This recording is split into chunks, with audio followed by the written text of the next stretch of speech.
Promise, a World War II historical romance by Kathleen Harryman and Lucy Marshall. An excerpt from Chapter 7, Rosie Elliott.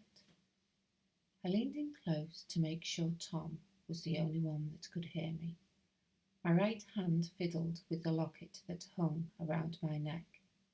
I had to hide it under my dress when Sister Chapel was around, or she'd make me take it off, and I just wasn't prepared to do that. You know, Tom, I'm going to be honest with you. You frightened me back there the other day when I saw you under that German bomber's wing. If it hadn't been for Bertie Brown alerting us the way he had, we might have been too late to save you. And all I could think was God couldn't be so cruel as to take you from us, not when he'd just sent you back to us, back to Whitby. You might not have liked coming back, and I could see when you got off the bus and walked up to the farm that you weren't happy.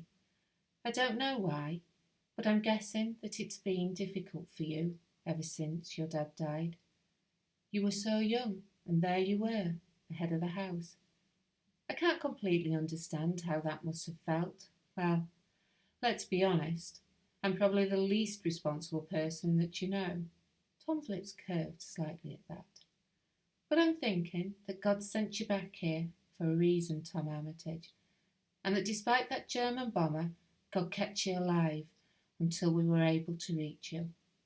So let's not let him down by trying to do too much all at once. Maybe God was trying to slow you down, Tom.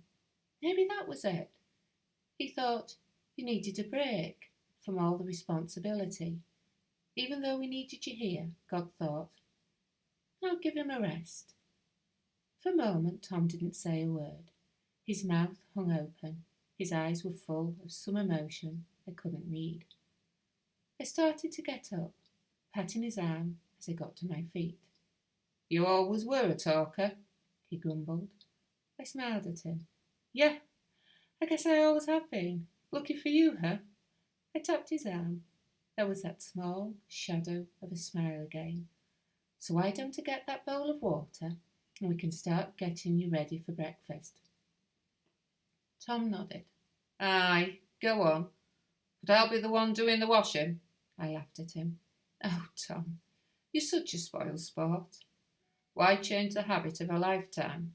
I don't know, but you know what my mum says about missed opportunities. Maybe you ought to think about that when a girl asks to wash you down next time. I winked at him as his cheeks turned bright red. I couldn't stop the giggle that fell from my lips as I turned and walked out the room. I might have swayed my hips a little more than I should have. I couldn't resist it.